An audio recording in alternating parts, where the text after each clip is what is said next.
Who were your best friends जैसे बचपन के and that you probably still have now? अभी तक वो friendship last किया है? I think one of my oldest friend is this guy called Kunal. Kunal Sahai. He's not in India anymore. He shifted to London. Okay. A very nice guy. And you know, the bizarre thing is that despite our backgrounds where we come from basically middle class households in Gurgaon, which has actually nothing to do in the film industry. Yeah. But even when we were in 4th, 5th, 6th standard, whatever access we used to have to cinema, we used to discuss cinema at the time. Whoa. Yeah, so I mean, there is no reason to be inclined to cinema, but every time me and Kunal would be talking, we would be talking about films. Now, he's in a completely different vertical. There was this awkward conversation that I had with him this time when I went to London that, I don't know, at some point of time, my instinct is to, absorb you in the company and kind of, help us creatively make way. He couldn't wrap his head around it because all his life, he's done something else, but I know his real love is actually cinema and telling stories. So then there is Prakul. Prakul is another one among my oldest friends. I met him when I was in the 9th standard. He was the first friend he made when he came to my school, and we've been friends since. He now lives in Goa, Gurgaon.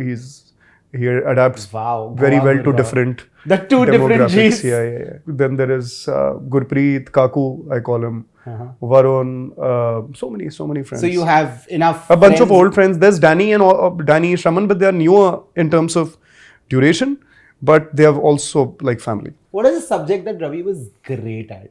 If I would have the interests that I have today, I would have been fantastic at physics. I would have been fantastic at history. Okay. I would have been fantastic at literature, philosophy, but not at the time. Okay. At the time, I sucked at everything. Absolutely. You didn't have a favorite subject? I had physical education.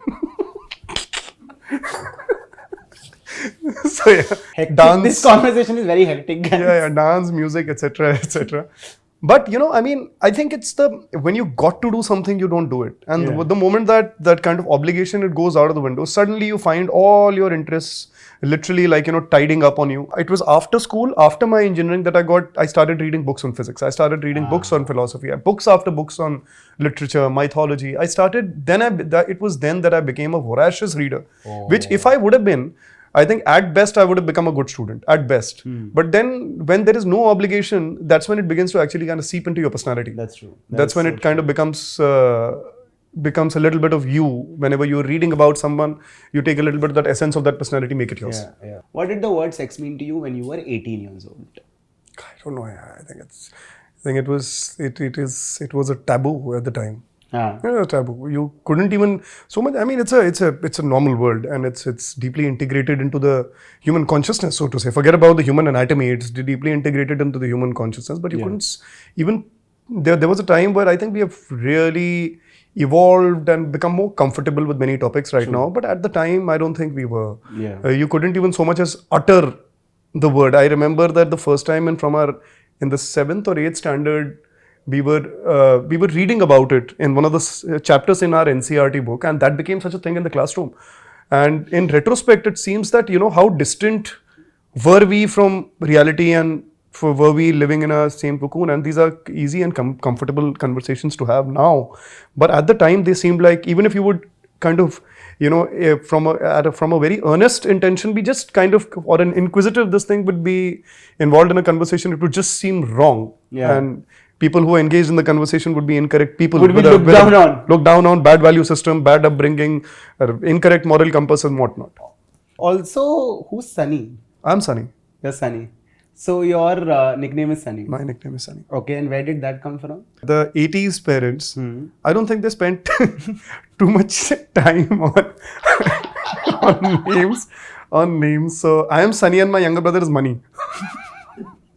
Sunny, Money, Honey, Bunny, Funny. Well, thankfully we stopped at 2. Otherwise, that would have been really awkward. Be awkward, guys. Be awkward. What was the first film you watched as a child? First film I watched as a child. That's I don't know. Like in a theater. Let's say in a theater. In a theater. The first time you visited a theater. No, I don't really remember that. Don't remember? No, but I remember watching Ram Lakhan when I was really small, and I remember that I was quite enamored with the fact that there was an Anil Kapoor niche bhi aur ek upar bhi. मैंने कहा, what is this sorcery? How is this happening? What the hell is this? And no, but I kept Nice. Hi everybody, I'm Ravi Dubey and you're watching me on RavanSpeaks. If you like the episode, then like, share, subscribe to RavanSpeaks, and he might just give you this. I can't open it and show it to you, but there are lots of goodies in this one.